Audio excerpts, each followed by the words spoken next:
G'day everyone, it's Curtis here and welcome to an On The Back Wheel video. Today I'm going to answer your questions about the Aprilia Tuareg 660. I thought it'd be easier to do it in this kind of format where I just sit, have a chat, read your questions and answer them, because I've got a ton of questions about this bike and a lot of double ups, triples, quads, you know, the same questions. So I thought it'd be easier to sit down, have a chat and answer them this way. Hey, if you like what I'm doing, make sure you hit that subscribe button. Every subscriber helps grow the channel and create more content like this. All right, let's do it. So this is going to be really informal. I've just got the questions on my phone. So I'm just going to read them. I've got most of the names. If I don't say name before, it's because it says unknown or I can't pronounce it or something like that. But I'm going to give it a crack. So first question from Noel Brown. How comfy are they for a Pillion? This has been asked a few times. How comfy would they be for a Pillion? Look, the seat, it's pretty good all round. I really like the seat. This one in particular, we got the aftermarket rack, which really gives you something to grab onto. It also has these little handles here. Otherwise, you're pretty much holding onto the rider or just onto the back here. It's pretty good. It's fine. You know, it's not amazing. It's no gold wing. But if you did want to do some two-up trips on the weekend, go to cafe and that, it would be fine. The pegs are in a good spot. You know, it's completely adequate. I would say it's on par with the Tenere and 890 and other bikes in the class. What are the valve intervals? They're 20,000 kilometers and the oil changes are at 10,000. You know, people usually do them at 5,000 or so. But yeah, I'd definitely check them at 20 when they're recommended. You know, it's an Aprilia, not a Yamaha or a Honda, so definitely check your valves just in case. Okay, this is probably the most requested question. This one's from Greyman. How is it compared to a T7, a Yamaha Tenere 700? Short answer is this is better. I think this is a better bike. Long answer, the engine is smoother. The Tenere has a bit more punch down low and in the mid-range. This is more linear, and so is the torque curve. A little bit more top end as well. The suspension is, I think, much better. And the handling as well, this is much more balanced and light feeling. I find that the Tenere, the weight is a little bit up top, whereas on this, it's really centralized and low feeling. It feels much lighter. They have done a fantastic job with this bike. And some people may or may not like this, but the engine maps are really good on this. The ABS is really easy to switch. When you turn the bike on and off, your settings are remembered. So on the Yamaha, from memory, each time you turn the bike on, you're then going to hold the button on the dash and then it turns off. Or on this, it remembers it and it's really easy. You can have the front off and the rear off, and then also change it so you can have just an off-road setting, which makes it really nice off-road and gives it a lot of slip. You can probably just leave it on that most of the time, to be honest. But yeah, I think this is better than the T7. It's much more balanced. The handling is the big one. Like, the motors are neither here nor there.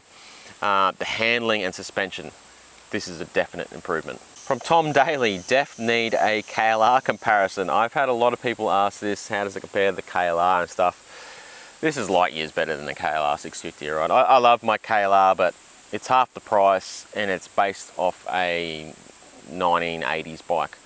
This feels like a modern bike, it goes like a modern bike. The KLR needs a lot of tweaking to get it anywhere near this level, and even then it's nowhere near it. It feels lighter, even just pushing it around. This bike feels lighter. On the trails, this feels a bit lighter. The suspension is light years ahead, even stock, and this has got 80 horsepower. The KLR's lucky to have 40. That is completely different beast, and I do love my KLR though. It's a great machine, but this thing, yeah, light years past the KLR. Next question from David Griffiths. Does it feel as heavy as the KLR? I kind of just answered this. It does feel lighter. Pretty similar if you're in like a bog hole or something trying to get it out. They're both a similar weight. In that regard, they're both about 200 kilos. This is maybe a tiny bit lighter. On the trails, this feels lighter. It's much more flickable and balanced. How they've done the weight on this, I said it in my last video, they sprinkled some magic sauce on it. It really has amazing balance. They've done a great job with it. So yeah, overall it feels lighter, it's easy to push around. Realistically, they're a very similar weight when you're stuck in the hard stuff. Craig Helwidge, how's the weight feel? Low or top heavy? it feels completely neutral. Definitely doesn't feel top heavy. The fuel tank, you fill up here, but it actually runs down here, and up there's your air box and your air filter. So it's really centralized how they've done the weight, and that's kind of a lot of reasons why they do a parallel twin now as well, is the weight distribution. It's all there. This thing feels fantastic, and I think it'll feel even better without these pannier racks on. You know, there'd be a few kilos in that, and the center stand. And if you got rid of this heavy exhaust with the big catnet, that'd save some weight too. Like, there's a lot of improvements that can be done on this, but weight-wise, feels incredibly low and well balanced. Doc Magoo, what are your thoughts on the accessories, particularly the crash bars and pannier racks? Look, they're expensive. That's my first thoughts. They are very expensive. I'll preface this by saying I don't use pannier racks. I completely get that people want to though. The quality is very nice. It's very high quality. The welds and that are great. It's rock solid. The quality is definitely there. It's just that price. Yeah, it's pretty eye-watering. And some aftermarket accessories now are like half the price than this. And they look like they're pretty well on par. The crash bars, they do a great job. I actually used them a couple of times on that off-road ride I did. You know, leaned it up against a tree. I did fall over a couple of times and these helped. There's some other aftermarket crash bars that like wrap around to here, which would be really good. And I do like the mounting points. It's got really strong mounting points here and here, and also a brace across the fronts for your radiator. The center stand I have some big issues with. Let me grab my GoPro and I'll show you why. The center stand, number one, hits on the swing arm, which is no good, and also this, the side stand, hits on the center stand. So look, it's a pretty poor design in that regard. It does work well as a center stand, and the build quality seems fantastic, but on that left side, it definitely rubs against the swing arm, and your side stand hits it too. Plus, if you're riding off-road, it bounces up and down. I had to actually pull it up with an ocky strap so it stopped bouncing and hitting stuff when we're riding off-road. So yeah, mixed thoughts on the accessories, mainly mixed because of the price for the crash bars and racks. The rear rack as well, I always hit my leg and foot on the sides. It's got these wings here. Oh, really annoying. I would personally get rid of these and run nothing and just run some crash bars. That's my thoughts. Okay, next question from Paul Wood. Does it make the KLR feel old school? Yes, it does, Paul. It definitely does. It's the motor and suspension. Like, well, it's actually everything. It's completely everything. The motor is so smooth, like electric, and there's torque everywhere. The KLR's like rattles away, and I've got to check on my bolts all the time to make sure they haven't rattled off. Yeah, it definitely makes it feel old school. From Mark Floor, apologies if I didn't pronounce that right, mate. How bad is the heat on the right side? Is it so bad you have to buy an aftermarket exhaust system? It's noticeable. I have noticed it for sure. Commuting to and from work on warmer days, yeah, there's a bit of heat that comes from the right hand side, whether you're wearing boots or long pants or whatever, you notice it. That's because the cat's in here. I've heard if you remove the cat, you're golden, it's all good. But yeah, there's definitely a little bit of heat. Is it bad?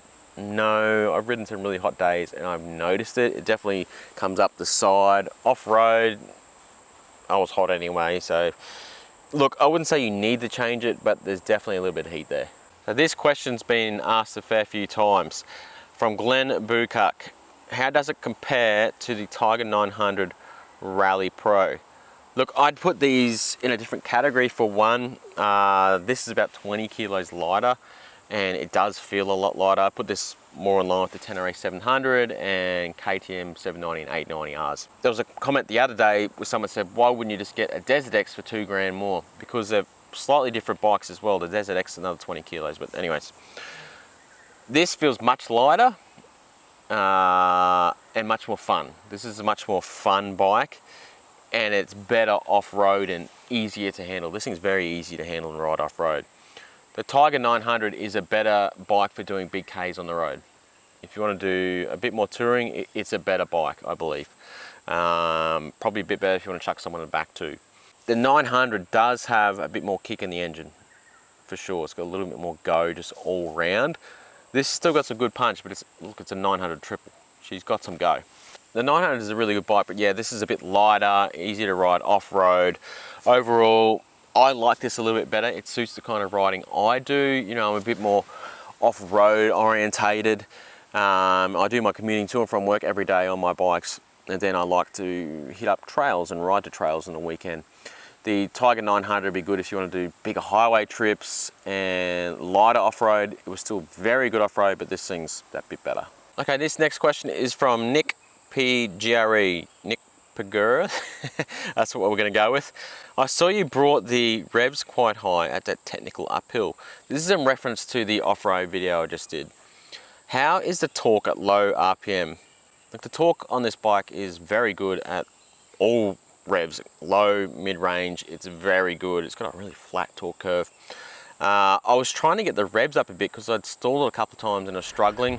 Still getting used to the bike a bit, but yeah, I'm going to tackle that a little bit more in the next couple of off-road rides I do and keep an eye on it. But the torque's really good. From Mike Evans, if you had to pick one bike for 60/40 off-road use in all terrains, what would you pick? The Tuareg, KTM 690 or KTM 500 EXCF? On all terrains, for me personally, this is the kind of bike that suits me perfectly at the moment, because I'm riding to and from work, and 60/40, 60% road, that's actually a fair bit. Let's say you're riding an hour to get you to your destination, that's a fair whack, and then you're riding off-road for a few hours, then you got to ride home again. This is the perfect bike for that. Ideally, I'd have this for bigger trips and doing the kind of riding I was doing the other day and commuting. And then I'd have a 300 or something like that, or a 350 4-stroke to do the technical stuff on. But alas, I only have one bike at the moment. But personally, this bike definitely suits me for 60/40 riding and the kind of riding I'm doing at this point in my life. Next, does this bike have a quick shifter? This particular one does not. It's an optional accessory. I can't remember the price, so I'll put a link up above. No, it doesn't. I really wish it did. You know, it's a very minor thing, but for $22,500, I want a quick shifter. Okay, I've just got a few more questions. Next one, how does it compare to a BMW 1200 or 1250 GS?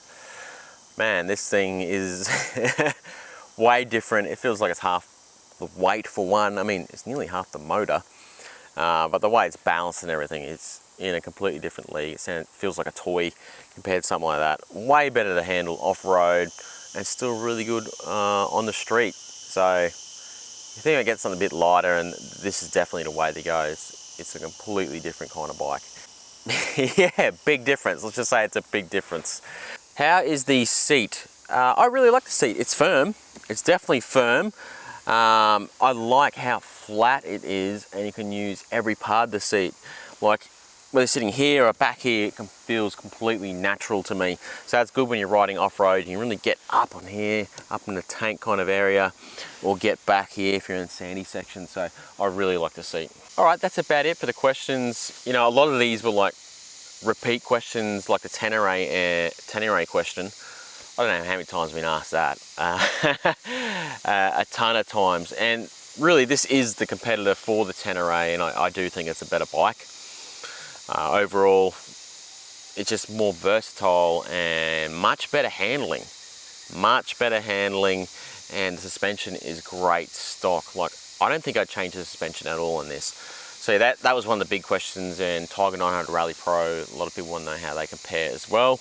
If you've got any more questions, put them in the comments down below and I'll get back to you as best I can, or send me a message on social media as well. I'm pretty good at getting back to people on there. But yeah, this is the Tuareg 660, people. I've got it for a couple more weeks. Really keen to keep riding it. I'm going to ride it to work Saturday. It's going to be great. I'm basically using it as a commuter, riding to and from work, going to the shops and stuff like that, and then doing off-road rides. Next week, I'm going to do a couple of good adventure rides. Should be an absolute blast, and then we'll do my review. All right, I'll leave it there, everyone. If you like what I'm doing, make sure you hit that subscribe button. It helps grow the channel and create more content like this. And keep it on the back wheel. All right, catches.